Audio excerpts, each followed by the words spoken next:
story you're about to see is true. The names have been changed to protect the innocent.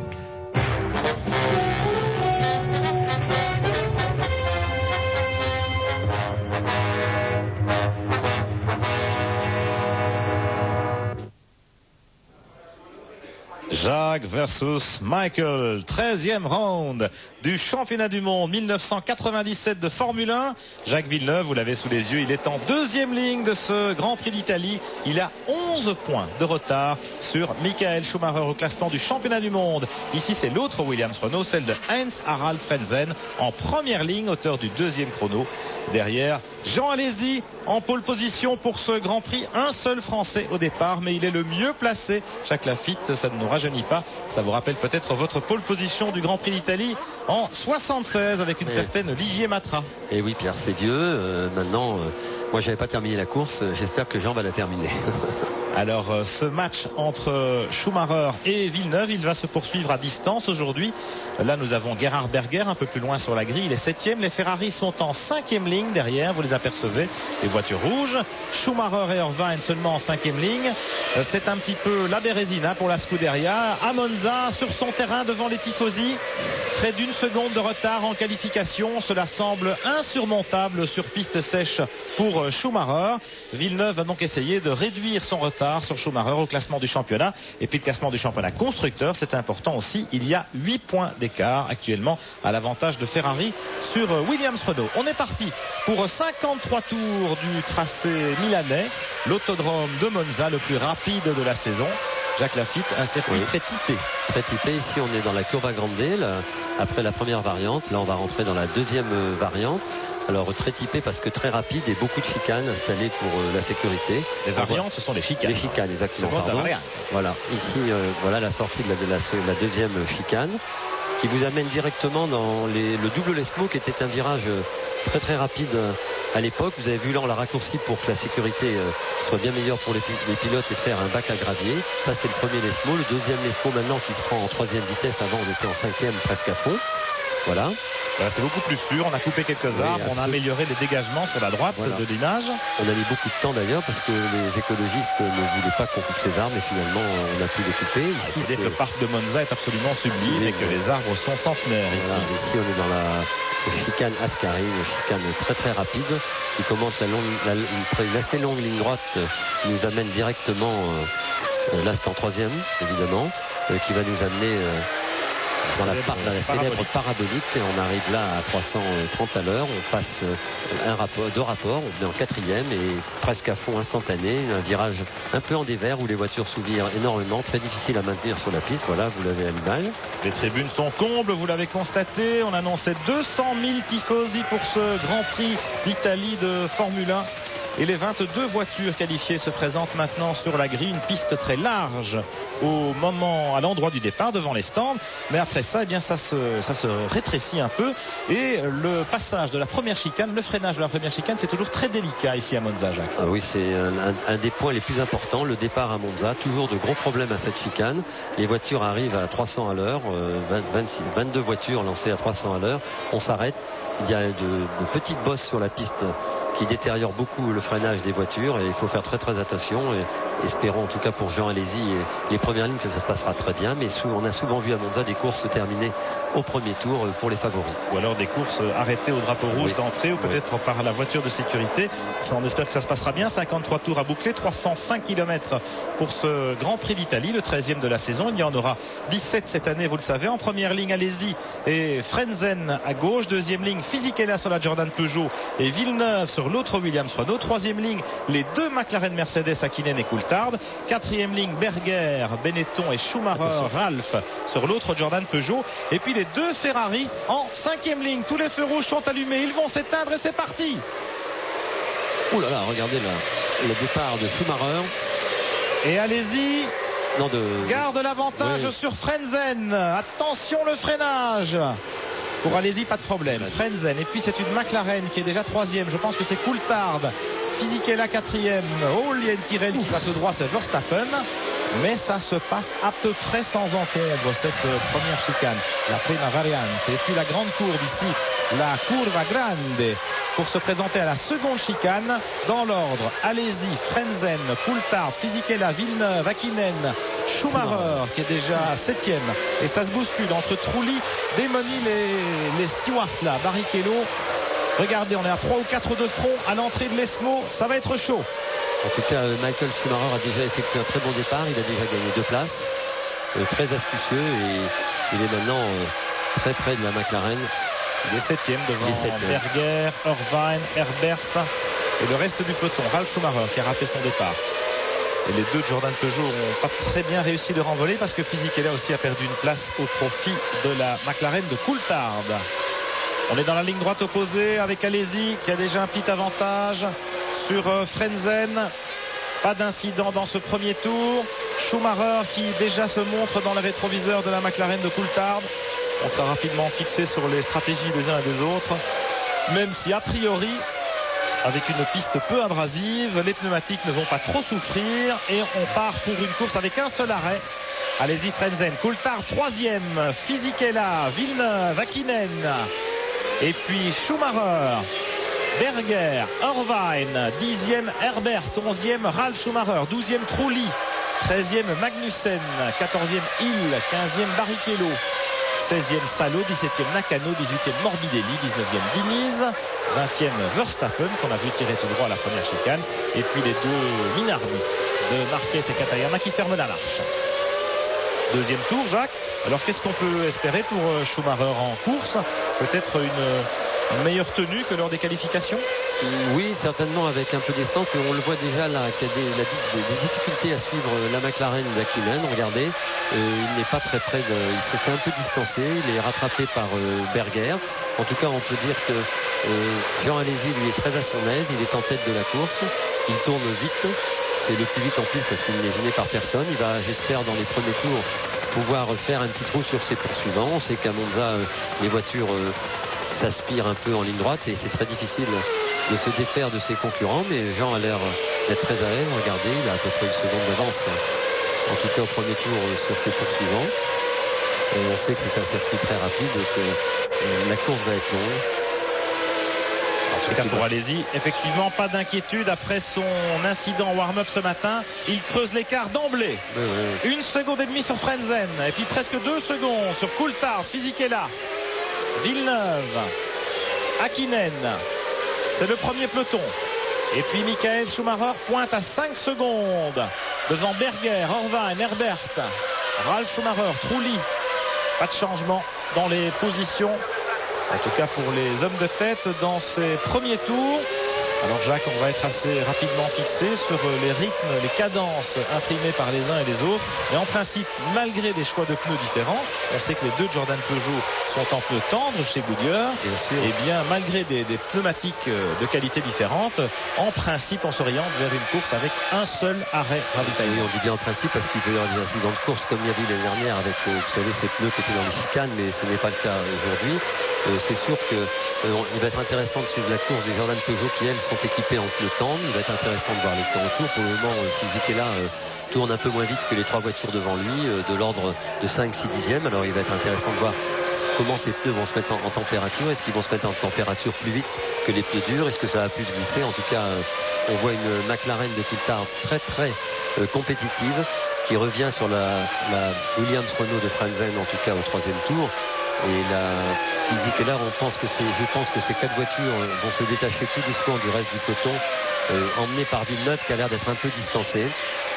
Alors les temps autour, allez-y, toujours le plus rapide, 1 seconde, 5-6 dixièmes plus vite que Frenzen, Coulthard, Fisichella et Villeneuve.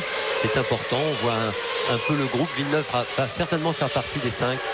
Jean Alesi, il est parti. Et il est parti pour de bon, j'ai l'impression. Il a déjà 2 secondes d'avance. Jean-Louis Moncet, vous êtes chez Benetton. Quelle est l'atmosphère là-bas à propos de ce début de course? Eh bien écoutez, très bonne Pierre et Jacques, tout simplement parce que Jean Alesi vient de dire par radio que la voiture était exactement comme elle était en qualification hier. C'est donc très bon signe. Voilà, c'était une nouvelle qui méritait d'être dite parce qu'il a eu des problèmes ce matin au warm-up, vous l'avez rappelé. Alors on espère que la Scoumoun va enfin quitter Jean Alesi. Une seule victoire, c'était à Montréal Montréal en 95 sur la Ferrari pour Jean en 130 Grands Prix disputés. C'est le deuxième pilote le plus ancien de la Formule 1 avec son équipier Gerhard Berger. Jean, allez-y. Et là à Monza, vraiment Monza est un circuit qui le transcende, Jean. Souvent il nous l'a démontré. On se souvient de la pole de 94 avec la Ferrari, on se souvient de sa course en 95 qui était aussi une course qu'il avait dominée vraiment jusqu'à quelques tours de l'arrivée. Et puis malheureusement il a souvent été victime d'incidents mécaniques complètement malchanceux, Jean. Et aujourd'hui on se dit qu'aujourd'hui à la limite ça va peut-être rigoler, jamais 203. Et bien la troisième sera la bonne. En tout cas ça continue pour Jean. Il tourne nettement plus vite que tous ses adversaires. Il va avoir maintenant 2 bonnes secondes, même peut-être un peu plus que ça d'avance sur Frentzen. Et je vous dis qu'ici mettre au pas les Williams Renault, c'est pas évident. On sait qu'il a un moteur Renault, un moteur fiable. On sait que la voiture est fiable. Berger l'a prouvé. La voiture a fait beaucoup de progrès. Donc Jean, allez-y. On va pas lui dire bonne chance, mais en tout cas il est bien parti et il a une voiture pour gagner ici à Monza. Ici à Monza, un circuit qu'il affectionne vraiment particulièrement. Jean Alesi a aussi une relation très particulière avec cette foule des tifosi, Jacques. Et il nous disait hier, il me porte véritablement, je les vois, je sens la foule frémir. Il y a une espèce de contact absolument magique qui s'opère. Vous savez que Jean est d'origine italienne, il a donc cette sensibilité latine qui est très très visible ici dans la foule partout quand on se promène. Et on a vu Jean hier après sa pole position, c'était comme une victoire pour lui. Il a fait le tour de la piste en rentrant, les bras levés. Il était heureux. Regardez Pedro Diniz qui a tiré tout droit à la troisième chicane. On va certainement voir d'autres tirer de droit parce que les freins qui ne sont pas un gros problème en général. Il n'y a pas de gros freinage à Monza. Et regardez, vous voyez, hop, un petit survirage. Voilà, très beau contrôle. Il a perdre Pedro. Oui. Mais il a gardé le contrôle de son Arose Yamaha. Problème de freinage aussi parce que vu qu'il n'y a quasiment pas d'appui aérodynamique, Jacques, les voitures sont très pointues. Regardez l'aileron de Jean Alesi, regardez l'aileron de la McLaren. Le plus spectaculaire c'est l'aileron de la Stewart Ford. On dirait un petit aileron de Formule 3. Alors pourquoi? Parce que le Ford employé par Barrichello n'est pas le nouveau moteur. Il est revenu à l'ancien après les qualifications. Il a un moteur un peu moins puissant que les adversaires. Et donc ils ont cherché une solution aérodynamique et la voiture est assez rapide. Finalement elle se comporte pas mal. Regardez, l'aileron minuscule, très mince. Jean-Louis Moncet dirait c'est du papier à cigarette, l'aileron des Stewart. Et regardez comment Coulthard est en train de revenir sur Frentzen. Il est tout près de Frentzen. C'est difficile de doubler ici parce que les perturbations aérodynamiques dues aux ailerons à l'aérodynamique des voitures, c'est très difficile de doubler parce que l'endroit où on peut doubler c'est le freinage. Et à Monza ici c'est très particulier. La piste est vraiment très détériorée, beaucoup de bosses aux endroits des freinages. Alors on sait que pour Jean Alesi, en principe les Williams Renault sont les favorites sur le papier, mais il faut se méfier de ces McLaren Mercedes, Jacques, très constantes en course. Et sur ce type de tracé, on s'en est rendu compte à Silverstone et à Hockenheim, extrêmement performantes. Oui, très performantes, le peu d'appui, les vitesses de pointe élevées conviennent parfaitement à l'écurie McLaren Mercedes. On le voit d'ailleurs, Coulthard vient de réaliser un très bon tour, presque un peu plus vite en tout cas que Frentzen. Et que physique est là, c'est bon signe. C'est un peu moins un bon signe pour Jacques Villeneuve. Parce que ça veut dire que les voitures ne sont pas autant performantes. Il faut attendre un peu, Pierre, ce qui va se passer dans quelques tours avec la température. Alors on sait que la piste est beaucoup moins chaude qu'elle ne l'était hier aux essais et vendredi. Il y a une différence presque de 10 degrés, ce qui est énorme pour regarder l'abandon de Pedro Diniz, qui est retourné au stand après son petit tout droit à la chicane et qui renonce, donc un incident mécanique sur la route. Oui, vous savez que quand on prend, les trottoirs sont très élevés, c'est des vagues de béton. Et quand on passe sur les trottoirs, beaucoup de pilotes pendant les essais ont eu des gros problèmes avec leur moteur. On casse les pompes à huile, on casse tout ça. David Coulthard qui harcèle Heinz-Harald Frentzen pour la deuxième place, alors que Jean Alesi continue de creuser l'écart. Il est le plus rapide en piste, une 26.7, une 27.0 pour Frentzen, 27.1 pour Coulthard, 27.4 pour Fisichella et pour Villeneuve. C'est bonne nouvelle pour Jean Alesi, 2 pleines secondes d'avance au 6e tour de ce Grand Prix d'Italie. Et puis Frentzen et Coulthard avec la McLaren Mercedes qui profite de ce moteur Mercedes V10, sans doute le plus puissant maintenant, en tout cas à haut régime, et des vitesses de pointe de l'ordre de 330-340 km/h ici dans la ligne droite opposée, et puis jusqu'à 350 à l'heure dans la ligne droite des stands jusqu'au freinage de la première chicane. Ça fait presque 100 mètres par seconde, Jacques Lafitte. Ça demande vraiment une attention tous les instants. Il faut avoir l'œil. Et regardez comme Hakkinen aussi maintenant harcèle l'autre Williams Renault de Villeneuve. Elles sont bien les McLaren. Le classement au 7e tour. Allez-y. Frenzen à 2 secondes et demie. Coulthard à 3 secondes. Fisichella 4e, près de 6 secondes d'écart déjà. Villeneuve, Hakkinen, roue dans roue. Et puis en 7e position, Michael Schumacher sur la Ferrari à 9 secondes 2. Berger est 8e sur l'autre Benetton Renault. 9e Eddie Irvine à 12 secondes. 10e Johnny Herbert. 11e Ralf Schumacher sur l'autre Jordan Peugeot. Trulli est 12e avec la Prost devant Magnussen, Hill, Barrichello, Mika Salo 16e sur la Tyrrell et puis Nakano, Morbidelli, Verstappen, Marquez, Katayama. Abandon de Diniz. Voilà le point après 7 tours. Il y en aura 53 à parcourir cet après-midi à Monza et ça va vite. On est dans le peloton avec Fisichella, Villeneuve, Hakkinen et puis Schumacher qui est pas loin. Il se maintient. Et ma foi, il y aura des points à aller chercher au classement du championnat à l'issue de ce Grand Prix parce que en fiabilité Monza souvent c'est pas le meilleur test et il y a des abandons, il y a des déchets. Il y a beaucoup de déchets, il faut attendre la mi-course et même un peu plus pour savoir exactement ce qui va se passer. En tout cas pour Schumacher, évident que la première question que doit se poser le pilote allemand, c'est comment je vais faire pour rentrer dans les points parce que je ne crois pas qu'il ait l'ambition aujourd'hui, on voit où est la voiture maintenant, de gagner la course. Par contre il va s'atteler à essayer de marquer quelques points, de grappiller des points.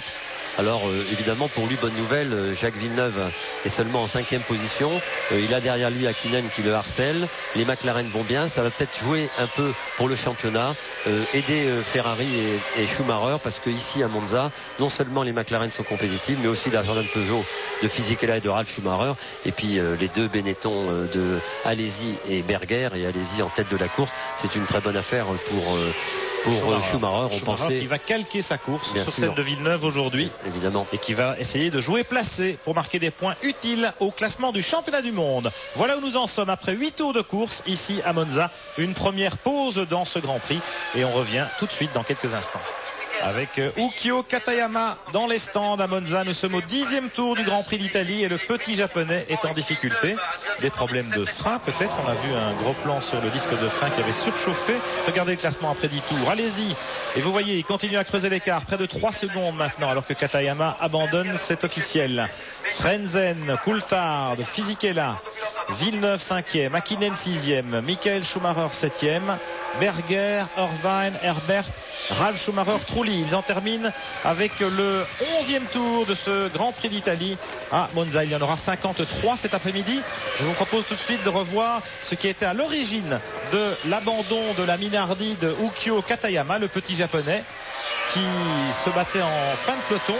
Là, il est au ralenti du côté de la parabolique. Il rentre au stand sur la jante, une crevaison, alors qu'il était sorti un petit peu plus tôt. Le voilà à la sortie de la deuxième chicane. Katayama en difficulté. Il a peut-être, il n'a pas heurté le rail, Jacques Lafitte. Non, mais son pneu avant gauche. Ça a heurté le trottoir, la bordure et comme je disais tout à l'heure, il y a des grosses vaguelettes et quand on sort, obligatoirement le crève ou alors on casse quelque chose à l'arrière de la voiture et visiblement l'abandon de Katayama est dû à cette sortie de route. Alors on fait le point maintenant avec toujours cette bagarre pour la deuxième place entre Frenzen et Coulthard. Très difficile de dépasser ici parce qu'avec peu d'appui aérodynamique, des zones de freinage réduites à leur plus simple expression, et vous l'avez souligné, une piste un peu bosselée dans les freinages, pas facile de sortir de la trajectoire et de prendre l'avantage sur un concurrent à la régulière à vitesse à peu près égale. Frenzen et Coulthard maintenant à 3 secondes d'Alesi et puis un peu plus loin on pointe Fisichella, Villeneuve, Hakkinen. Vous voyez ce trio. Michael Schumacher suit à pas trop loin d'ailleurs avec Gerhard Berger dans son sillage. Alors Jacques, c'est peut-être dans les stands que ça va se jouer. À votre avis, du côté stratégique, je sais que vous avez étudié un petit peu la question dans le camion de l'écurie Prost Grand Prix tout à l'heure. Vous avez étudié la télémétrie, notamment des données enregistrées lors du Grand Prix en 1996. Quels sont les enseignements que vous en avez tirés? D'abord que toutes les voitures n'ont effectué qu'un arrêt et que c'était celle qui avait eu des problèmes comme Hakkinen qui avait effectué 3 arrêts et qui avait fini 3e. Alors, a priori, les voitures vont s'arrêter vers le 30e, 33e tour, c'est-à-dire que ce n'est pas la mi-course. Au-delà de la mi-course. Au-delà de la mi-course, pourquoi? Parce que c'est un circuit très rapide. Au début, on le voit d'ailleurs à l'écran, les voitures vont se suivre. Et c'est pas maintenant qu'on peut faire des temps et aller très vite. Donc on va attendre que les pilotes s'habituent, que les pneus s'habituent. Là, on est parti avec beaucoup d'essence. On va faire 33 tours et on va s'arrêter pour donc finir en 20 tours. Et c'est dans les derniers 20 tours que l'on va pouvoir faire la différence avec ses adversaires. Ça a toujours été comme ça à Monza. C'est ce qui va être le cas certainement aujourd'hui. Vous voulez dire avec un peu moins d'essence en fin de course et donc des voitures plus légères dans la deuxième moitié du Grand Prix, dans la mesure où les pneumatiques souffrent très peu sur ce revêtement qui n'est pas très abrasif. Ouais. Et puis sur les 5 km 700 du circuit, il y a une quinzaine de virages à peine.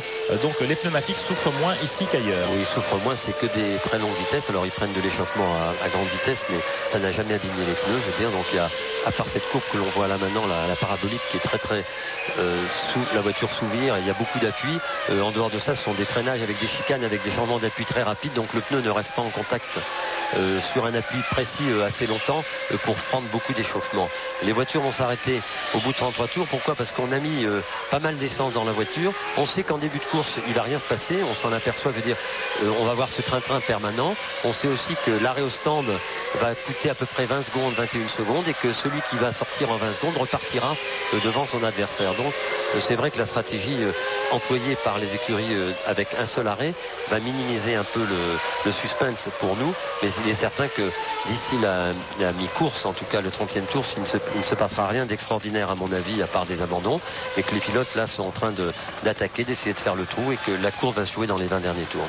Nous sommes à 40 tours de l'arrivée et on constate que les McLaren Mercedes sont les plus incisives en ce début de course, avec Coulthard derrière Frentzen en bataille pour la deuxième place, et puis un peu plus loin Hakkinen avec l'autre Williams Renault de Villeneuve. Là c'est Verstappen sur la Tyrrell qui est au stand, un premier arrêt, mais peut-être commandé pour une autre raison. On se souvient qu'on a vu Verstappen tirer tout droit au freinage de la première chicane. Arrêt prolongé, il y a certainement un autre problème. On a profité de ce problème pour mettre des pneus neufs. Mais regardez les freins qui chauffent, là qui fument. Les freins qui fument. Gros plan sur la fumée qui s'échappe des disques de frein là-bas du côté de la roue avant gauche. Oui, parce que pour les freins à Monza, c'est un peu aussi le problème. C'est comme vous avez très peu d'appui, vous appuyez quand même très fort sur les freins, mais vous appuyez longtemps. Parce qu'on ne s'arrête pas instantanément. Donc en attendant, on a vu une image tout à l'heure de la voiture de Villeneuve en introduction avec les roues très très longtemps, le disque rouge. Il y a un échauffement de la température très important, mais heureusement derrière de longues lignes droites où les freins se refroidissent assez facilement. En principe, pas de problème de frein pour les voitures en ce qui concerne l'usure et le changement de ces freins. Donc il n'y aura pas de problème de frein évident. Le seul problème que les pilotes ont avec leurs freins, c'est d'arrêter leur voiture avec ce peu d'appui aérodynamique. En tout cas, stabilisé. Oui, en tout cas les écarts se stabilisent, les pilotes ont pris leur marque et les voitures, bon, à part les deux McLaren qui attaquent énormément en freinage, pour essayer, on s'aperçoit que Coulthard revient, il a pris un peu la Coulthard, Alors on fait le point justement des écarts. Après 14 tours, nous sommes dans le 15e tour de ce Grand Prix d'Italie. Allez-y en tête, 3 secondes d'avance sur Frentzen et la Williams Renault en deuxième position. Troisième David Coulthard à 3 secondes et demie. Quatrième Giancarlo Fisichella. Il est à 7 secondes Fisichella, mais la Jordan Peugeot est maintenant la voiture la plus rapide en piste. Elle vient de signer le record du tour en 1:26,43 centièmes. Regardez les meilleurs temps de Fisichella par rapport à Coulthard devant lui. Eh bien, 2 dixièmes par 2 dixièmes, il revient. À Monza, on ne peut pas prendre une seconde au tour. Je veux dire, c'est un circuit d'accélération et de freinage, et que les écarts que vous avez vu aussi, c'est la même chose en course. On prend 1 dixième pour gagner 1 dixième à Monza sur cette piste. C'est très difficile, mais en tout cas, Fisichella est en train peut-être de faire la démonstration qu'avec des pneus plus tendres et un peu plus d'appui aérodynamique, il va commencer à pouvoir remonter sur les hommes de tête. Ça va être intéressant de suivre l'évolution de sa voiture. Villeneuve 5e à 8 secondes 6. Hakkinen 6e à 9 secondes 1. Michael Schumacher, il est 7e. Près de 14 secondes de retard. Schumacher perd 2 secondes au tour sur Alesi. C'est quand même beaucoup pour la Ferrari. Berger Une seconde, Oui, pardon. C'est énorme à Monza, bien sûr. Autant pour moi, une seconde.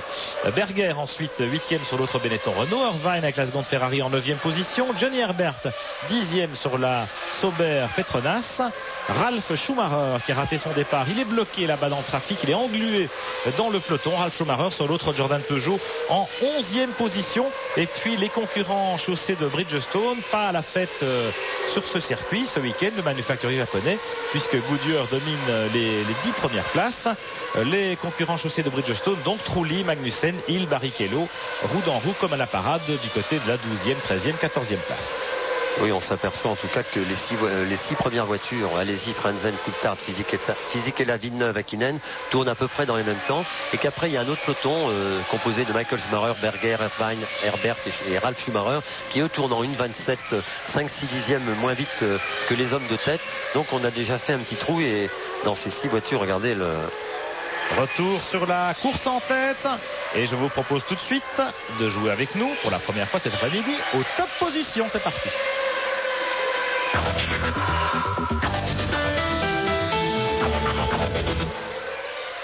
36-15 code TF1 pour jouer avec nous. Vous donnez le tiercé de tête à ce moment précis pour gagner le plein de carburant pendant un an auprès de notre partenaire. Retour au stand encore pour la Tyrrell de Verstappen, décidément en difficulté en ce début de course. C'est Salo, c'est Mika Salo, c'est l'autre Tyrrell. Verstappen s'était déjà arrêté, et donc chez Tyrrell on a visiblement une stratégie un peu différente, mais bon, ils n'ont pas le choix, ils sont tellement loin les pauvres avec leur moteur V8 qu'ils n'ont pas véritablement voix au chapitre.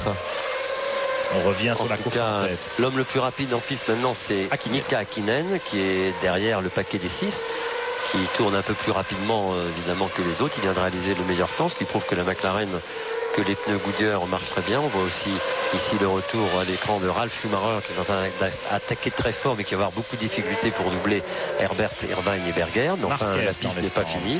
L'autre Minardi. Tous les concurrents en V8, les Minardi et les Tyrrell s'orientent vers une course à 2 arrêts. Oui, ça paraît étonnant parce que bon, c'est un circuit où quand on s'arrête, ça prend à peu près 20 secondes.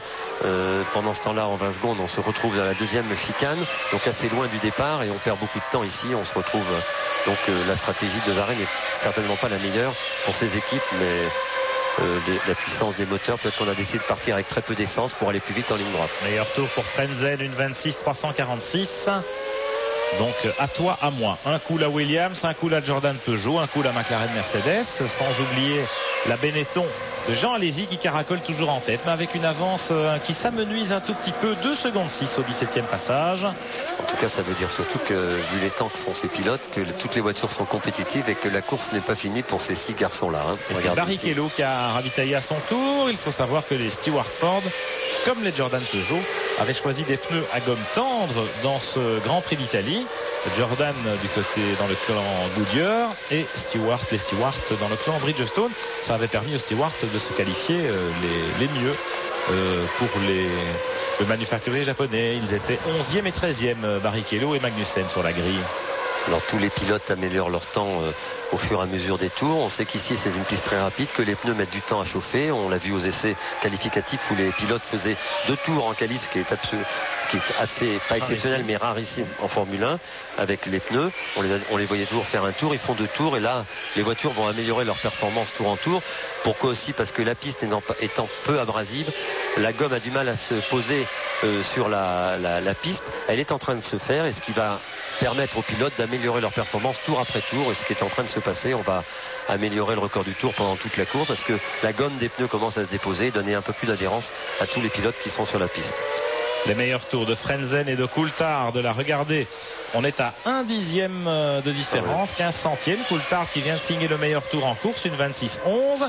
Voilà la seconde Stewart au stand qui confirme donc la stratégie à 2 arrêts pour les Bridgestone. Mais en tête, Alesi n'a plus que 2 secondes et 2 dixièmes d'avance sur Frentzen et Coulthard qui bataillent ferme, mais qui petit à petit réduisent l'écart par rapport à l'homme de tête. Et puis Fisichella qui s'est isolé en 4e position. Il est à moins de 7 secondes d'Alesi et il a 2 secondes et demie d'avance maintenant sur Villeneuve-Hakkinen. Et puis dans le peloton, regardez, Schumacher, Berger, Marquez qui a un tour de retard, et puis Irvine, Herbert et Ralf Schumacher. Les voilà. Oui, les voilà. Voilà le peloton de chasse emmené par Michael Schumacher, toujours 7e. Berger qui enlève une protection de visière. Berger qui a été très incisif, qui était de l'or dans les roues de Schumacher, mais qui au dépassement de Marquez a perdu un peu de temps. Il paraissait en mesure d'attaquer Schumacher, qui on a vu 2-3 fois se décaler pour empêcher Alesi de passer respiration avant un freinage, ce qui prouve qu'il est un peu moins rapide en piste pour le moment que Gerhard Berger au volant de la Benetton Renault. Bon signe aussi pour Jean Alesi. Regardez comme les voitures sont secouées au freinage de la chicane. Vous voyez l'écart entre Alesi et Frentzen, moins de 2 secondes maintenant. Oui, c'est 3/10 au tour, c'est beaucoup, Pierre. C'est pas inquiétant, mais la bagarre que se livrent maintenant Frentzen et Coulthard, elle est très intense. Et ça oblige Frentzen à aller un peu plus loin que peut-être ce qu'il aimerait faire. En tout cas, ça ne favorise pas l'échappée de Jean Alesi, qui est pour le moment toujours à presque 2 secondes d'avance, qui est beaucoup à Monza. Mais quand même, Frentzen... Ah oui, l'écart s'amenuise. Oui, c'est-à-dire que en début de course, Jean avait tendance à creuser l'écart par rapport à ses poursuivants. Et là, la tendance est inversée depuis quelques tours. Non seulement en faveur de Frentzen et Coulthard, mais c'est vrai aussi pour Fisichella, qui est un peu plus rapide. Et même Jacques Villeneuve, qui vient de tourner en 1:26.28, alors que le dernier tour d'Alesi donne 1:26.58. Là, dans le peloton, vous voyez Schumacher, Herbert, Ralf Schumacher, qui vient de passer Marquez. Et puis Trulli. Et Demonil. Les Ferrari qui sont quand même loin du compte, on a dit 1 seconde au tour, c'était l'écart en qualification. C'est un peu moins d'une seconde, mais c'est beaucoup. 6-7 à Monza, c'est énorme. Et la preuve en est que Michael Schumacher est en 7e position. Il est à la porte des points, ce qui l'intéresse. Villeneuve vient de réaliser le meilleur temps en 1:25.7. C'est le premier à descendre en dessous de 1:26. Ça veut dire que on pense que les Williams, Renault sont les voitures à battre sur ce circuit. On sait que les McLaren sont les outsiders, ainsi que Fisichella et Benetton. Mais la voiture qui logiquement devrait être en tête de cette course devrait être une Williams Renault. Bon, on est ravis et plutôt content que Jean Alesi caracole en tête pour le moment. L'écart vient encore de diminuer. C'est inquiétant parce que c'est 3-4/10 au tour, c'est beaucoup. Alesi, les 2 derniers tours, 26.5, 26.9. Villeneuve vient de tourner en 1:25.7. C'est-à-dire qu'il reprend des poignées de dixièmes, et c'est vrai aussi pour les poursuivants immédiats d'Alesi. Coulthard et Frentzen en pleine bagarre. Frentzen 2e, Coulthard 3e. Sur cette vue aérienne, vous voyez que les écarts sont quand même un petit peu plus importants qu'on ne l'imagine parfois avec les caméras, les objectifs des caméras qui ont tendance parfois à écraser ces écarts dans les vues de face. Mais pour Alesi, eh bien, il y a le feu. Oui, on est en train de perdre du temps. Alors, évidemment, on est au 20e tour. Est-ce que la voiture d'Alesi supporte moins le manque de charge qu'ont toutes ces voitures? Est-ce qu'il en a un peu moins que ses poursuivants et que ses pneus arrière sont un peu détériorés? Ça, c'est peut-être aussi une possibilité. Qu'ils soient partis avec plus d'essence. Oui, qu'il s'arrête plus tard. Qui s'arrête plus tard, mais on va être fixé rapidement. Voilà. 21 tours couverts. On approche de la mi-course dans 2 ou 3 tours. Frentzen 26-2, 26-4. Coulthard 26-1, 26-3. Ça se maintient pour ce groupe de chasse. Alors qu'Alesi vient de tourner en 1:26.3. C'est son meilleur tour depuis le début de la course. Plutôt bon signe, même si l'écart est d'1 seconde 4/10. Oui, c'est-à-dire Jean va réagir, il est en tête de la course, il sait qu'il ne faut pas faire de bêtises, il doit être un peu inquiet quand même. Je ne dis pas qu'il n'a pas l'habitude d'être en scène d'un Grand Prix, il a quand même fait quelques courses en tête, mais c'est vrai qu'il a une pression énorme. Il sait qu'il ne faut pas se louper. On ne sait pas très bien ce que va faire Jean Alesi l'année prochaine, chez qui il va aller. Il ne sait pas s'il a toujours sa place chez Benetton. Chez Jordan, il a peut-être une place, mais il faudrait que Fisichella ne reste pas là, que Briatore, l'écurie Benetton, ne le récupère pas pour l'année prochaine. Donc il a une certaine anxiété chez Jean, et il sait que cette course revêt pour lui une importance primordiale. Alors Jean, pas beaucoup d'alternatives en effet pour 97, outre Benetton. Et on sait que chez Benetton, il y a un changement de management. Il y a Dave Richards, le Britannique, qui arrive pour remplacer Flavio Briatore. Paraît-il. Fisichella est sous contrat Benetton, mais Jordan conteste ce contrat. Est-ce que Alesi aura de la place chez Jordan? Il semble qu'Eddie Jordan souhaite engager Jean Alesi. Il n'y a pas d'autres possibilités vraiment, parce que la dernière en date c'était Sauber. Et ce matin, eh bien, il semble que Sauber n'ait pas voulu attendre une décision d'Alesi et qu'il se soit engagé pour 97 avec Mika Salo, le pilote finlandais de l'équipe Tyrrell, qui rejoindrait Johnny Herbert chez Sauber Petronas la saison prochaine. En tout cas, Pierre, la course prend tournure. Les poursuivants deviennent de plus en plus menaçants.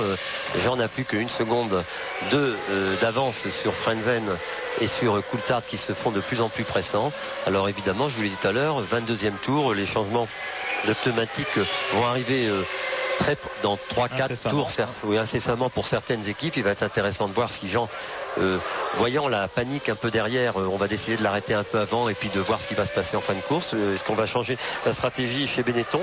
On ne sait pas si d'ailleurs ils ont décidé de s'arrêter au 30e ou 32e ou 25e tour.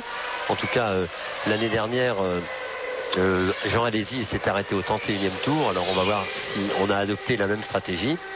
En tout cas, on tourne à 240 de moyenne ici à Monza. C'est parce que la course sera une des plus courtes de la saison, environ 1h20 de course.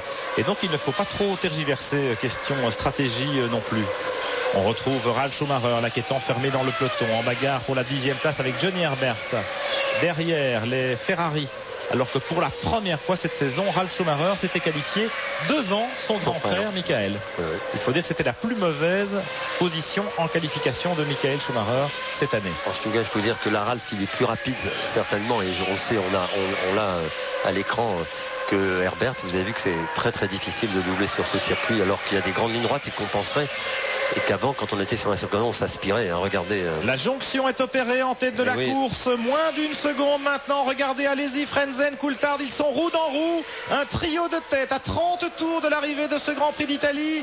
Alors, est-ce que tout est à refaire pour Jean Alesi? On espère que non. Mais nous avons là 3 hommes de tête avec des chances de victoire à peu près égales. Ça va se jouer dans les stands. Les mécaniciens vont avoir une grosse responsabilité aujourd'hui. Oui, il va simplement falloir comprendre et savoir si Jean, avec des pneus neufs, est beaucoup plus rapide que ses poursuivants, et si Frenzen et Coulthard, la McLaren et la Williams, ne sont pas mieux, enfin, avec un peu moins d'essence.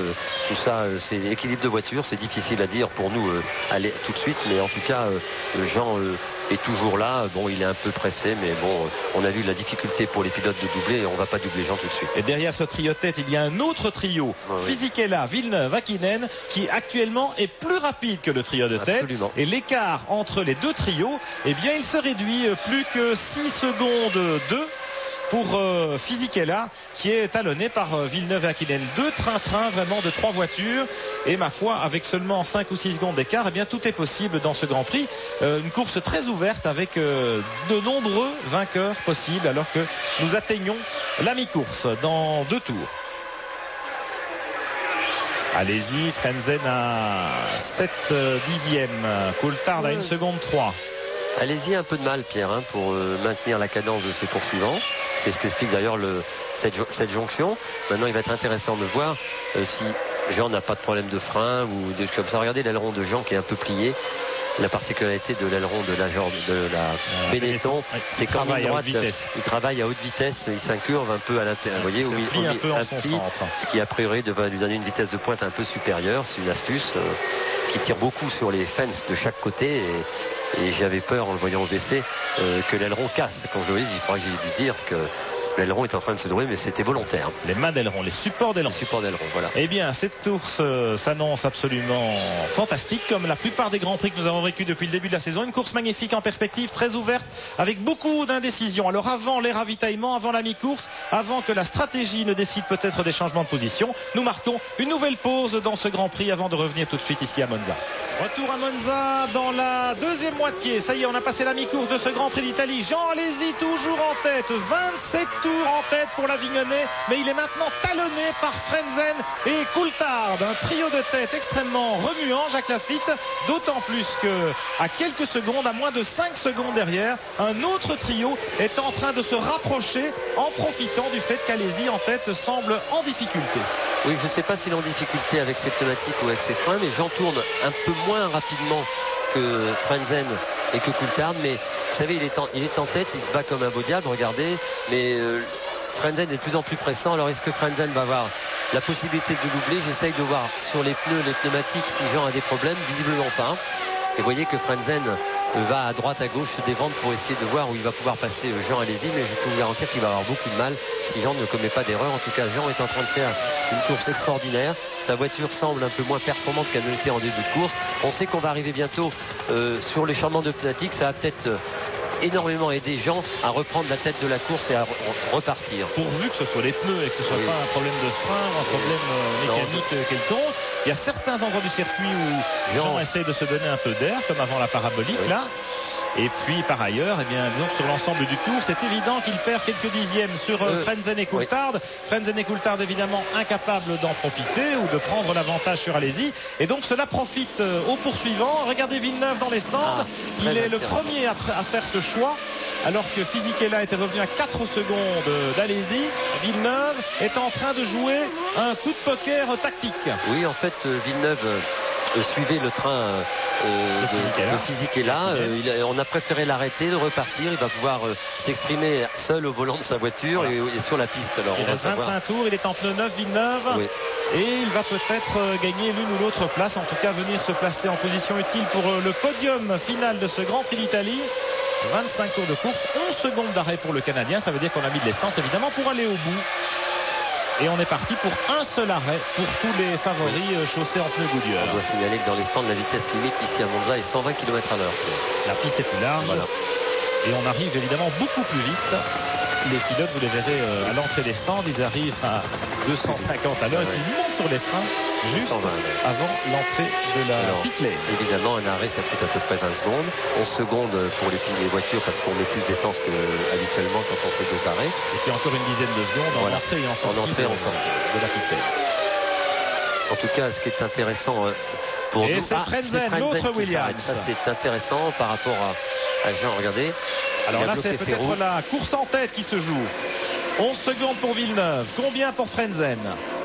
On remet de l'essence pour aller au bout. On change les 4 pneumatiques. Oui, on attend pour l'essence. Regardez la fumée qui sort des deux. C'est bien. Et pas mal. 10 secondes d'arrêt. C'est une seconde, c'est dur. Une seconde, c'est beaucoup. Et on retrouve Coulthard esselé en deuxième position à la poursuite de Jean Alesi. Jean Alesi toujours en tête après 29 tours de course. Hakkinen vient de réaliser le meilleur temps, une 25-522, ça prouve la forme des McLaren. Ouais, et regardez, il est tout près de Fisichella. Oui. On a les 4 premiers dans la même image maintenant. Ça veut dire que Fisichella et Hakkinen reviennent sur les hommes de tête. Voilà l'approche de Jarno Trulli dans les stands. Trulli qui occupait la 11e place. Alors, combien pour les Prost Boys? 10 secondes aussi, c'est bien.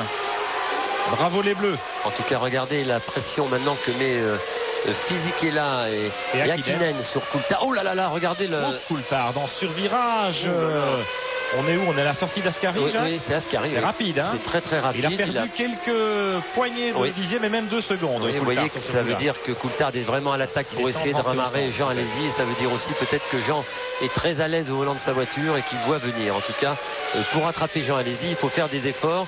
Ce qui est en train de faire Coulthard. Il a failli la perdre, David Coulthard, parce qu'on est quand même en 4e à cet endroit. Ah oui, c'est rapide, 200 à l'heure. 200 à l'heure. Alors les bras croisés à 200 à l'heure. Oui, c'est pas évident. Regardez, c'est pas le trophée Andros. Regardez. Et regardez le pneu, le pneu, ce qu'a pris le pneu, il a bien contrôlé. Bravo David. Coulthard, l'Écossais volant. Je pense qu'il y a commencé à avoir un petit problème de pneumatique sur les voitures. Tant mieux pour Jean Alesi. Regardez Alesi qui peut respirer avec une seconde d'avance. Voilà Johnny Herbert dans les stands. Ça se bouscule du côté de la piste de décélération. Herbert, la Sauber Petronas, il était 10e. Alors on sait qu'elle est plus performante avec le plein d'essence qu'à vide, la Sauber. Ici à Monza, sa performance d'ensemble est quand même assez décevante. 10 secondes d'arrêt pour l'équipe helvétique. Alesi, Coulthard, Fisichella et Hakkinen qui reviennent. Fisichella n'est plus qu'à 2 secondes, même pas, de Coulthard, avec Hakkinen dans son sillage. Alors on sait que les dernières voitures à ravitailler vont peut-être être les McLaren. On sait que la consommation du moteur essence semble, ou s'ils n'ont pas beaucoup plus d'essence que les autres dans les réservoirs, semble un peu plus performante que les autres moteurs. On l'a déjà aperçu à plusieurs courses pendant la saison où les McLaren étaient des dernières voitures à s'arrêter et que c'était le départ à l'arrêt catastrophique de Jean en Australie. Donc des réservoirs un peu plus gros. Voilà, un peu plus gros. Voilà, Barrichello, 2e arrêt pour le Brésilien. Mais c'est un coup dans l'eau pour les Bridgestone aujourd'hui. Ils sont très loin. Oui, ça doit être autre chose parce que en fait il aurait dû s'arrêter un peu plus tard. Fisichella au stand, attention, c'est important. Regardez comme avec la Jordan Peugeot. La poussière des freins beaucoup plus. Aïe. On a mis du temps. Et on va vite, 9 secondes. Bon pit stop. Je crois que c'est un peu plus rapide qu'il y a une erreur des chronos. Le chrono s'est arrêté, reparti, mais peu importe, on va savoir très vite. Coulthard revient sur Alesi. Coulthard revient sur Alesi. Fisichella était avec eux quasiment et maintenant c'est Hakkinen qui est troisième. Regardez l'autre McLaren. Il y a une Minardi entre eux, celle de Marquez. Mais Hakkinen va évidemment avaler la Minardi. Il est un peu gêné dans les snows. Tant mieux pour Jean. Alesi toujours en tête après 31 tours de course. Coulthard est revenu. Oui, en tout cas, Jean a toujours la situation bien en main. Il fait une très belle course. Il sait qu'il va devoir s'arrêter au stand, que ses concurrents vont le faire aussi. Donc l'arrêt au stand pour l'équipe Benetton va être primordial. Il va falloir gagner la seconde ou la demi-seconde. C'est très très important. Et regardez le travail que fait Jean. Attention, les arrêts au stand sont imminents pour les hommes de tête. Tout de suite le jeu top position. Pas facile.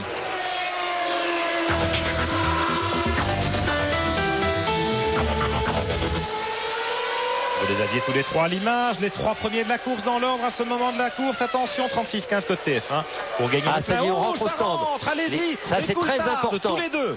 Allez-y, va un peu gêner Coulthard qui est dans l'autre stand. Voilà, on perd un peu de temps, c'est pas mal, c'est super. Espérons maintenant qu'il va aller plus vite. Jeannot, attention, chez Benetton, chez McLaren, vous avez les chronos qui s'égrènent dans le bas de l'écran. Aïe. Ouh là là.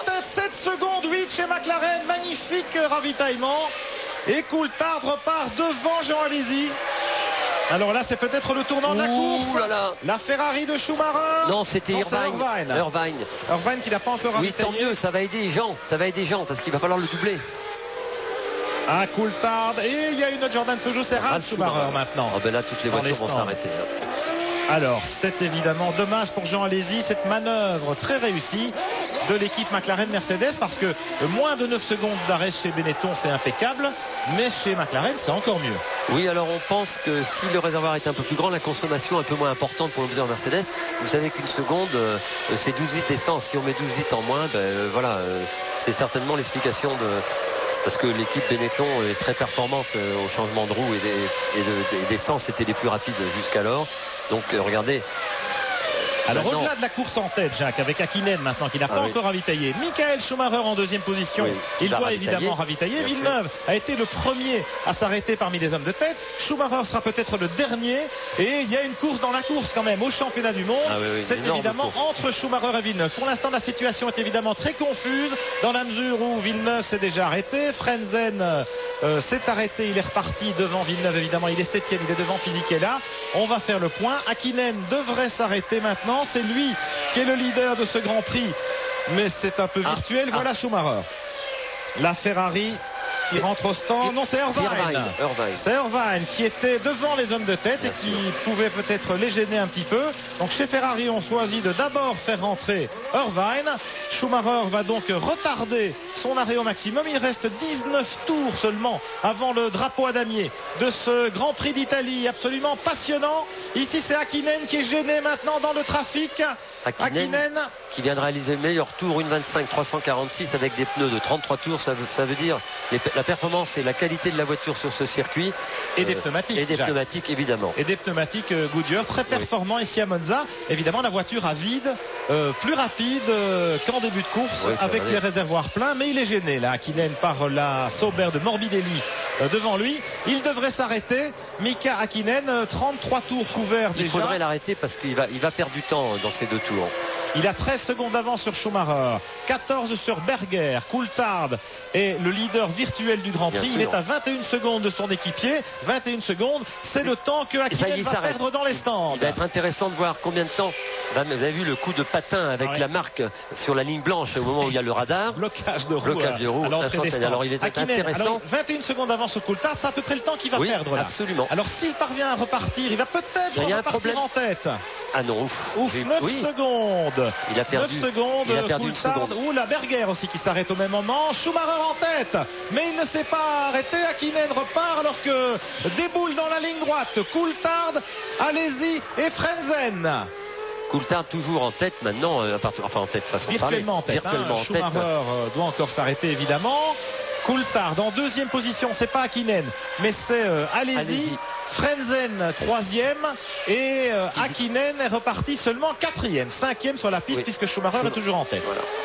Est-ce qu'il est parti devant Fisichella, Hakkinen? Oui, je pense que oui. Je pense qu'il est entre Frentzen et Fisichella. On va voir ça au prochain passage. Là, nous sommes toujours, voilà, Coulthard, allez-y. Et on va retrouver 4 ou 5 voitures quasiment roue dans roue. À 15 tours de l'arrivée, regardez, Coulthard, allez-y. Et puis derrière eux, Frentzen, Fisichella. Et Villeneuve qui n'a pas vraiment réussi son pari, il est là, Villeneuve. Ouais, enfin il n'est pas loin, Pierre. Il reste encore pas mal de tours. Il y a un regroupement en tête. On va attendre le passage, l'arrêt de Michael Schumacher pour savoir exactement où en sont les concurrents. Mais en tout cas, les hommes de tête, ils sont là. Voilà. Vous les voyez à l'écran. Et Villeneuve est là derrière Fisichella, mais il est quelques secondes derrière. Ils sont là. Mais les voitures de tête sont là. On va avoir une fin de course exceptionnelle. Ah, oui, ça y est, regardez. Le leader, Schumacher. Regardez. En travers, complètement glissade au freinage, à l'entrée de la ligne droite des stands. Tous les pilotes savent que c'est là qu'on gagne du temps. Et c'est que sur la piste, pour prendre une seconde, c'est très difficile à Monza. Et vous avez vu la performance. 7 secondes. Évidemment, on met moins d'essence parce qu'on repart plus près de l'arrivée pour Michael Schumacher. Et regardez, il y a Villeneuve qui vient de passer. Et Schumacher est là, 7e, pas très loin de son principal rival. Absolument. Évidemment, je vous disais tout à l'heure que Schumacher allait calquer sa course sur celle de Villeneuve dans l'optique du championnat du monde. Et le fait qu'il y ait 5-6 voitures devant ces deux hommes au championnat, c'est une bonne affaire pour Schumacher. Parce que Villeneuve ne pourra marquer que 1 ou 2 points aujourd'hui. Et que même si Schumacher attention, le drapeau d'huile, ça glisse là. Attention, ça glisse à l'ESMO. Il y a eu peut-être une perte d'huile d'un autre concurrent.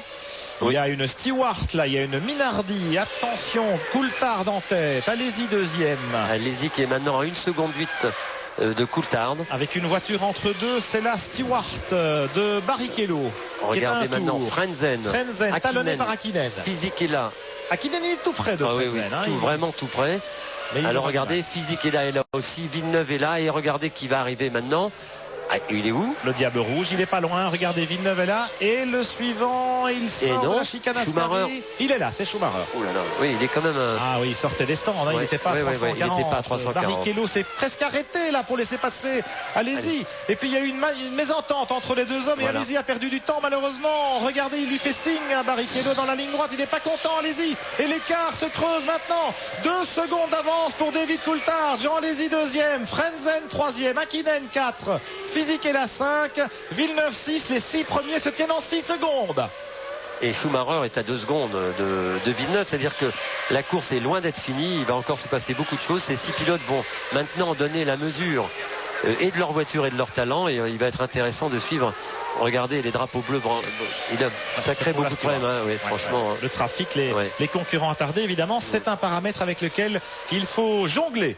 Dans cette deuxième moitié du Grand Prix d'Italie, 36 tours couverts, il y en a 53 au programme. Nous sommes donc à 15 tours de l'arrivée. On tourne en 1 minute 25, 26. Ça vous donne une idée de ce qui nous attend. Un final absolument grandiose avec David Coulthard sur la McLaren Mercedes qui est en tête. Ils ont bien joué le coup chez McLaren. Ils ont bien réussi leur départ tous les deux, Coulthard et Hakkinen, surtout l'Écossais. Et puis dans les stands, un ravitaillement absolument magistral de la part des mécaniciens de McLaren Mercedes. Coulthard était rentré au stand derrière la Benetton Renault d'Alesi. Il en est sorti devant malheureusement pour nous. Et Jean d'Avignon doit se contenter pour l'instant de la deuxième place. Mais vous le savez, le Grand Prix d'Italie est une course peut-être la plus courte de la saison, mais sans doute la plus éprouvante, notamment pour les moteurs. Et la fin de course, il n'est pas rare dans ce Grand Prix de voir les mécaniques céder en vue de l'arrivée. Oui, c'est arrivé très souvent, mais en tout cas, il y a 6 voitures là qui peuvent gagner le Grand Prix d'Italie, le 68e Grand Prix. On voit à l'image la Ferrari, Berger, qui est pas loin non plus. Berger, il est à 4 secondes de Schumacher. Et puis Irvine. Alors j'ai l'impression que Jean est en train un peu de revenir. Alors les meilleurs tours actuellement, Coulthard a tourné en 26-38, Alesi en 26-92, Frentzen en 27-94. Donc l'écart se creuse. Frentzen a peut-être été un peu gêné par Barrichello. Oui, ils ont été gênés par Barrichello. Fisichella aussi. Villeneuve tourne en 27-3 également. Michael Schumacher en 26-7. Et une McLaren dans l'espace, c'est Hakkinen. Qu'est-ce qui est arrivé? Hakkinen a dû cloquer un pneu. Hakkinen, c'est le deuxième arrêt pour Hakkinen. Ah oui, pas du tout prévu évidemment. Alors on Mika Hakkinen qui était reparti 4e. Ouais, ça fait les affaires en tout cas de Michael Schumacher qui se retrouve en 6e position, qui n'est plus qu'à un point de la 5e de Villeneuve. Ça veut dire que pour lui l'opération, en tout cas le Grand Prix de Monza, se déroule plutôt favorablement. On va dire qu'il limite bien les dégâts par rapport aux écarts de performance constatés en performance pure en qualification sur ce circuit aux essais. Coulthard, 38 tours couverts. Allez-y à 3 secondes maintenant. Frenzen, 3e à 5 secondes 3. Fisichella 4e à 6 secondes 8. Les écarts se creusent. Villeneuve 5e à 8 secondes. Oui, les écarts sont creusés du fait du dépassement de Barrichello. Mais je pense que toutes ces voitures vont se regrouper dans quelques tours. En tout cas, Schumacher est à 14 secondes maintenant quand même. 6e. Mais il marque un point. Villeneuve n'en marque que 2 pour l'instant. Et donc l'écart théorique ne serait que de 10 points à l'arrivée entre les deux hommes. Et donc encore une victoire d'avance pour Schumacher au classement du championnat. Regardez. Une touchette entre Herbert et Fisichella, un endroit très rapide. Les pilotes sont à plus de 300 km/h au freinage de la première chicane. Et heureusement pour Johnny Herbert, eh bien, il s'est ralenti en tête à queue dans les graviers avant de taper dans le mur de pneus. Jacques, on a eu chaud. On a eu chaud, oui. Vraiment, on a eu chaud. Je sais pas ce qui est. Un malentendu, une mésentente dans le freinage. Fisichella du côté gauche de la piste, un peu dans les bosses. Et oui, puis Herbert n'a pas décidé non plus à le laisser passer. Herbert est en train de faire sa course. C'était Ralf Schumacher d'ailleurs, c'était pas Fisichella. Ils étaient en bagarre depuis longtemps pour la 9e place. Et l'autre Jordan Peugeot, celle de Ralf Schumacher qui a heurté la Sauber Petronas de Johnny Herbert. Au 38e tour, au freinage de la chicane, on revoit les deux hommes et regardez, effectivement, il n'y avait pas assez de place à droite. Ralf Schumacher a un petit peu fermé la porte dans le freinage, en abordant le freinage, et Herbert part en marche arrière à toute allure. C'est une manœuvre fort peu fair-play et très dangereuse, et je suis persuadé que Ralf Schumacher va avoir des petits problèmes du côté de la fédération avec les commissaires de piste qui vont pas manquer de signaler à la direction de course. D'ailleurs, Ralf Schumacher, regardez sa roue avant droite, elle est de travers. Il n'y a pas de miracle, il revient au ralenti et il est déjà pénalisé, mais il pourrait encore l'être plus lourdement, effectivement, par les commissaires sportifs après cette manœuvre dangereuse au freinage de la première chicane. Une Jordan Peugeot en moins, il en reste une autre. C'est celle de Giancarlo Fisichella, le local hero, le héros de Monza. Fisichella, il est 4e à 7 secondes du leader, David Coulthard. David Coulthard qui tourne 2 dixièmes plus vite que Jean Alesi, que Frenzen. David Coulthard, vous savez, quand on chante, regardez. On revoit le ralenti et il a eu peur. Regardez à quelle vitesse la Sauber part en marche arrière. Heureusement qu'il y a du dégagement. Alors on voit pas ce qui s'est passé avant. Si Ralf Schumacher arrivait derrière et à l'aspiration à essayer de passer au freinage, et s'est déporté instantanément sur la droite pour bloquer Herbert, qui lui n'avait pas encore levé le pied évidemment, qui ne voulait pas se laisser passer comme ça, mais en tout cas beaucoup de chance pour Herbert. Cet endroit, comme vous le dites, c'est 330 à l'heure. Il aurait pu s'accrocher les roues, monter en l'air et avoir un accident épouvantable. Tant mieux pour nous. Et pour eux surtout. 40e tour ici à Monza. Il y a peut-être eu des dégâts dans les commissaires ou les photographes là, du côté de la première chicane, avec quelques débris qui ont dû voler. Attention, Ralf Schumacher revient au stand avec le train avant faussé suite à ce contact, à cette touchette à haute vitesse avec la voiture de Johnny Herbert. On change de pneumatique. Il fait signe, Ralf Schumacher, que ça vibre évidemment.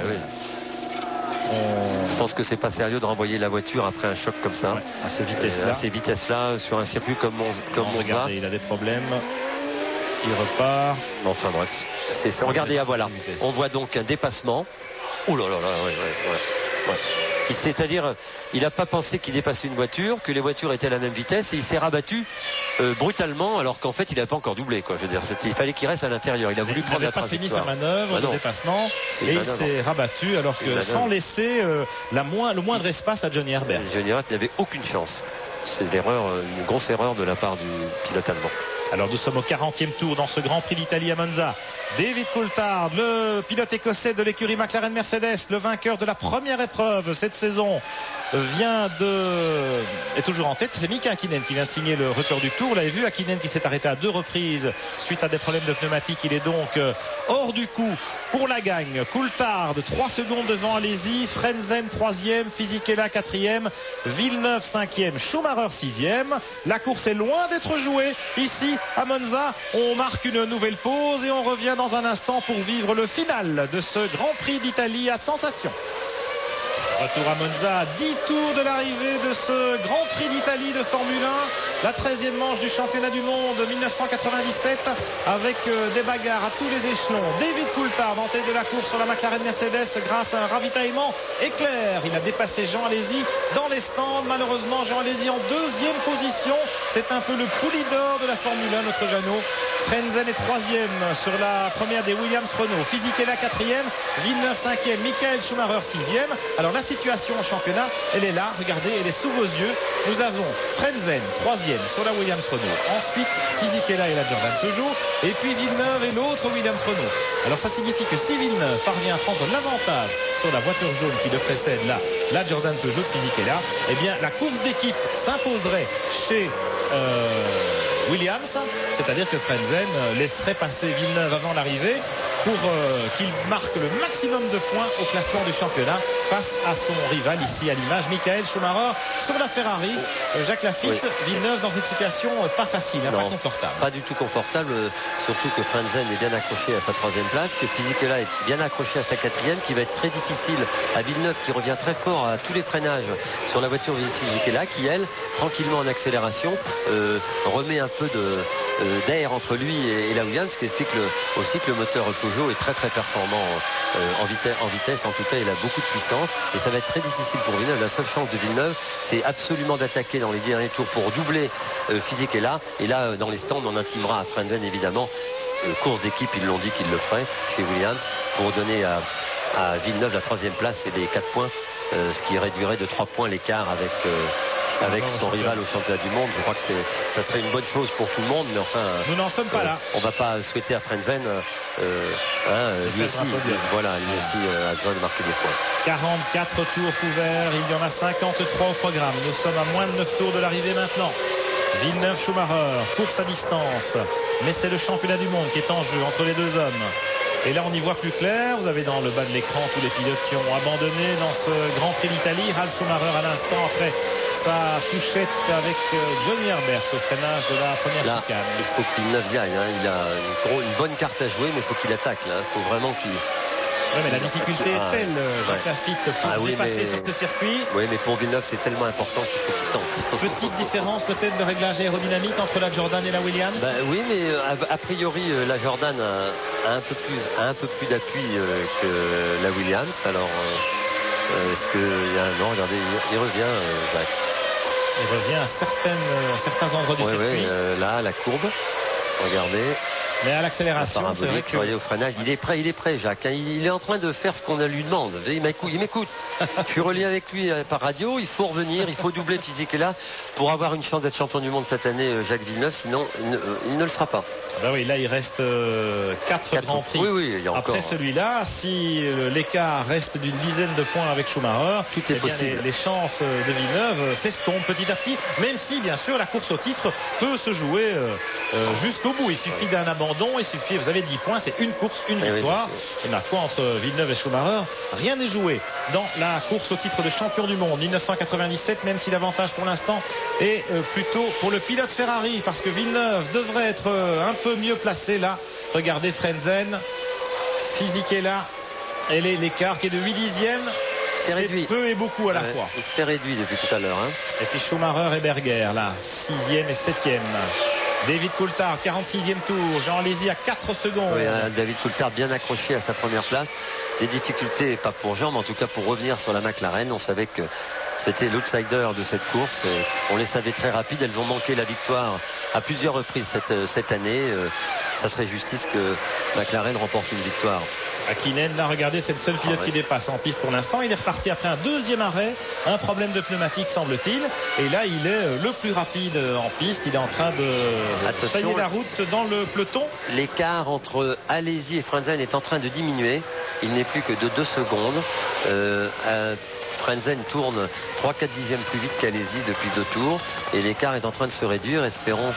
C'est le même phénomène qu'on avait vécu dans la première moitié de la course. Voilà. C'est-à-dire que la Benetton Renault de Jean Alesi était un peu moins performante en fin de course. Voilà Hakkinen qui dépasse irrésistiblement la Prost. Pas irrésistiblement parce que... non mais quand même, on n'a pas vu beaucoup de dépassements à Monza aujourd'hui. Hakkinen n'a pas trop de soucis pour passer Trulli à l'accélération en vitesse de pointe dans la ligne droite. La McLaren plus performante, regardez, plus de grip, plus d'adhérence. Mais Hakkinen a perdu la course dans les stands en s'arrêtant à 2 reprises, alors que tout le monde ne s'arrêtait qu'une seule fois. C'était programmé, c'était écrit cet après-midi à Monza. Et pour l'écurie Prost, une 11e place, c'est évidemment pas terrible comme résultat ici à Monza. On espérait mieux. On se souvient de la 4e place de Trulli à Hockenheim. Et on se disait, vu la configuration des circuits assez semblables, on espérait mieux. Oui, puis il fait chaud. On sait que les pneus Bridgestone marchent très bien quand il y a une forte température. Trulli et Nakano ont eu quelques problèmes pour régler leur voiture, alors qu'ils ont effectué pas mal de séances d'essai ici à Monza la semaine dernière. La voiture marchait assez bien. Ils n'ont pas retrouvé la même voiture. Trulli est sorti de la piste samedi aux essais. Ça l'a empêché de travailler sur sa voiture avec moins d'essence. Et il a eu beaucoup de mal à régler sa voiture. Ça allait un peu mieux ce matin au warm-up. On s'imaginait que les voitures seraient plus performantes. Elles avaient effectué les 5e et les 6e temps. Alors évidemment, on ne sait pas si elles avaient ou pas d'essence. Il est très jeune, Trulli, et ce manque d'expérience est vraiment flagrant. Et malheureusement, il est peut-être en train de perdre sa place chez Prost, tout simplement, parce qu'on parle beaucoup du recrutement de Damon Hill. Une sortie à la parabolique. À la parabolique. Alors on sait qu'à la parole. On nous dit que c'est Damon Hill. On nous dit que c'est Damon Hill, un gros nuage de fumée. Voilà. C'est le champion du monde, Damon Hill. Damon Hill, on en parlait à l'instant, Jacques. C'est effectivement le candidat au volant de la 2e Prost Peugeot la saison prochaine aux côtés d'Olivier Panis. En tout cas, la sortie de route de Damon Hill s'est bien passée. Alors Olivier Panis, oui, je voulais vous le dire, il a tourné en F3 la semaine dernière sur le circuit du Castellet. Il est très content. Il va effectuer des essais mardi, mercredi et jeudi à Manicourt, des essais de boîte de vitesse pour le remettre un peu en forme. Il va très bien, il était très heureux. Il a le moral au beau fixe. Il va être intéressant de suivre les essais d'Olivier mardi et on attend avec impatience le retour d'Olivier qui est peut-être programmé. Regardez. Là, c'est un moteur. Le moteur Yamaha qui cède pour Damon Hill dans la parabolique. Et Damon Hill ne sort pas de la route et simplement se gare sur le bas-côté. On avait vu le panache de fumée typique de ce genre d'incident. Olivier Panis qui devrait effectuer sa rentrée, si tout va bien, Jacques, à la fin du mois au Grand Prix du Luxembourg, au Nürburgring, le 28 septembre prochain dans la Prost. Et pourquoi pas au Grand Prix d'Autriche la semaine précédente? Eh bien parce que comme 2 Grands Prix se succèdent à une semaine d'intervalle, c'est unique dans le calendrier 97, eh bien on estimait que peut-être qu'une semaine c'était un peu court, 3 ou 4 jours en réalité c'était un peu court pour qu'Olivier récupère après cette longue convalescence. On revient sur la course en tête. Coulthard, Alesi, Frentzen et puis la bagarre pour la 4e place entre Fisichella et Villeneuve qui est peut-être décisive dans l'attribution des points pour le championnat du monde, tellement important pour Jacques Villeneuve aujourd'hui. Et il attaque Villeneuve. Regardez le trafic. Attention, c'est peut-être là que ça peut jouer avec les concurrents attardés. La Minardi de Marquez.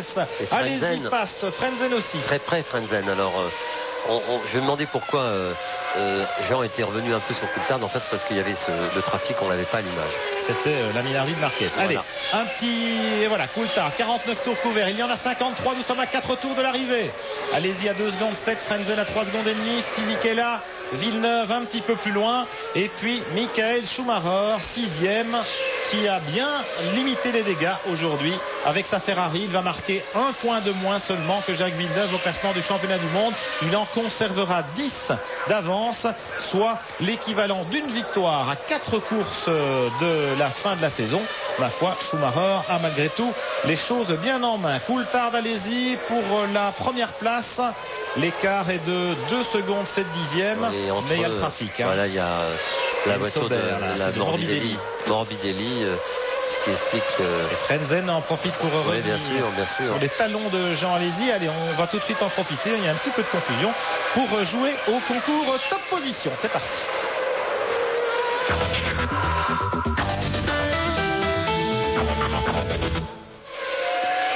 36-15 côté F1 pour gagner le plein d'essence et des vidanges gratuites auprès de notre partenaire. Alors regardez là, si Jean Alési.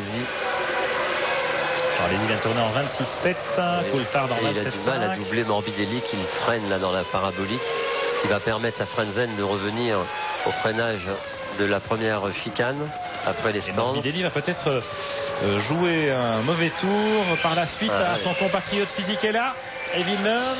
Ça y est. Frenzen passe. Est-ce qu'elle est... Non, c'est Alési qui passe, mais Frenzen reste derrière. Oui. Tant mieux pour Jean. Ouais. On est à 4 tours de l'arrivée, 3 tours de l'arrivée. Ça va donner un peu d'air à Jean. Ça fait une deuxième place assurée, disons, pour Alési. Oui. Mais c'est quand même une déception, Jacques. On était là, il était en pole position, Jean Alési aujourd'hui. Et on se disait, allez, c'est Monza, c'est aujourd'hui ou jamais. Et puis McLaren. Voilà, Et puis McLaren, on attendait Williams Renault. Et en fait, on avait des outsiders, Fisichella, la Jordan, les McLaren. Et les McLaren, Hakkinen vient de réaliser une 24-8. C'est l'homme le plus rapide en piste depuis pas mal de temps. Ça veut dire que la voiture est très très performante. Et voilà, le trouble fait pour Jean Alési aujourd'hui, ça aurait été l'écurie McLaren-Mercedes. Et grosse déception en revanche pour les Williams que l'on voyait bien mieux placés ici. La concurrence est rude et c'est embêtant pour le championnat. Alors la raison de la prise de pouvoir de Coulthard dans ces courses par rapport à Alési, alors que Frenzen se débarrasse de Morbidelli. Morbidelli maintenant qui va poser des problèmes à Fisichella et à Villeneuve. La raison de ce changement de leader à mi-course au moment des ravitaillements, peu après la mi-course, eh bien c'est le secret en quelque sorte de l'équipe McLaren, un meilleur rendement du moteur Mercedes qui permet une moindre consommation, moins d'essence et donc des ravitaillements plus courts. Oui, moi je crois que c'est ça. Une seconde, c'est 12 litres d'essence dans le réservoir. C'est peu, mais c'est beaucoup. Ça a permis à Coulthard de ravir la première place à Jean Alési. Et on pourra dire, et on va le dire si la course termine comme ça, que Jean Alési a perdu la course au stand. Alors l'équipe Benetton n'y est pour rien. Je ne pense pas aussi que Jean, sûrement pas Jean en tout cas, simplement la consommation du moteur Mercedes a toujours été un peu plus performante. En tout cas, on en a parlé souvent, par exemple à Montréal, pas mal de Grands Prix. La voiture, on la voyait continuer, on disait quand est-ce qu'elles vont s'arrêter. Et les gens de McLaren m'avaient dit, oui, parce qu'on a une très bonne un très bon rendement de notre moteur et on est très fiers de ça. C'est 10% de consommation en moins, c'est énorme. C'est énorme et c'est ce qui va permettre aujourd'hui à Coulthard, si Dieu le veut, j'allais le dire, de remporter le Grand Prix de Monza au détriment de Jean Alési qui a fait une course magnifique. C'était l'homme de la pole position et l'homme le plus rapide en piste pendant tout le week-end. Et vous voyez qu'une course n'est jamais jouée. Et la Formule 1, c'est ça. Il y a aujourd'hui 7-8 voitures qui peuvent gagner des Grands Prix. Et la démonstration aujourd'hui est flagrante. On a en tête une McLaren suivie d'une Benetton, d'une Williams, d'une Jordan, d'une autre Williams et d'une Ferrari. Je veux dire, c'est 6 voitures, 5 voitures différentes dans les 6 premières. Je trouve ça fantastique pour la Formule 1 et ça présage encore de très beaux Grands Prix d'ici la fin de la saison, en espérant que Villeneuve maintenant n'est plus qu'à 8 dixièmes de Fisichella. Est-ce qu'il va gagner son pari dans les 2 tours qui restent de pouvoir doubler ses règles? Je pense qu'il va avoir beaucoup de mal parce à la régulière ça paraît impossible. Le jeune... À un tour de l'arrivée, Coulthard 2 secondes d'avance, un peu moins sur Jean Alési. Frenzen à 4 secondes. Allez Jean, regarde, Jean revient. Allez, on sait jamais. Oui. Ils ont peut-être pas mis assez d'essence au ravitaillement. 4 dixièmes plus vite, Jean vient de réaliser son meilleur temps, 26,06. Ça veut dire que Jean est à l'attaque. Finale là, ça va être difficile. Ouais. Coulthard a dû lever le pied, sachant l'arrivée proche, et ne prend aucun risque. 1 seconde 8 d'écart entre les deux hommes. Oui, Coulthard est en train d'assurer sa première place. Morbidelli a été doublé par Fisichella et Villeneuve, donc pas de... Et Villeneuve est prêt aussi, je peux vous dire que le dernier tour, la chicane, il était presque... Regardez, Jean est aussi très prêt. Pourquoi cette course ne fait pas 2 tours de plus On a les 5 voitures, les 5 premiers quasiment dans la même image. Voilà qui est rare à l'arrivée d'un Grand Prix. 6 secondes entre les 5 premiers, Pierre. Ce Grand Prix d'Italie a en tout cas tenu toutes ses promesses. Une course très ouverte. Regardez Villeneuve. Oh là là. Alors on croyait la stratégie limpide avec un seul arrêt. Et puis c'est précisément au stand grâce à ce rendement du moteur Mercedes, et bien que McLaren a marqué de son empreinte cette épreuve pour permettre à David Coulthard, l'Écossais, de renouer avec la victoire, la deuxième cette saison après celle de Melbourne en Australie. David Coulthard remporte le Grand Prix d'Italie. Jean Alesi deuxième sur la Benetton Renault, Frentzen troisième, Fisichella quatrième, Villeneuve cinquième, et puis on voit Morbidelli, Michael Schumacher sur la Ferrari qui franchit la ligne en sixième position. Voilà qui met Villeneuve à 10 points du pilote allemand au classement du championnat. Et puis Berger, Irvine, Hakkinen et Trulli met un grand coup de chapeau malgré tout à l'écurie McLaren-Mercedes et à David Coulthard, le solide pilote écossais. Quand tout va bien, eh bien on peut compter sur Coulthard. Jacques Laffite, il l'a déjà prouvé. Il avait remporté une victoire en F1 à ses débuts chez Williams. C'était en 95 à Estoril, le Grand Prix du Portugal. Et puis cette année, il a été le premier à gagner pour Mercedes. C'était en Australie. Deuxième victoire aujourd'hui à Monza. On est très triste pour Jean Alesi qui n'a pas démérité, qui franchement était 30 tours en tête et qui pouvait l'emporter aujourd'hui. Malheureusement, il a été battu dans les stands par des stratèges plus forts que lui. Ce sont les hommes en gris, là, les hommes de McLaren Mercedes. Voilà pour ce Grand Prix d'Italie. Dans un instant, on se retrouve en direct de Monza pour vivre le podium.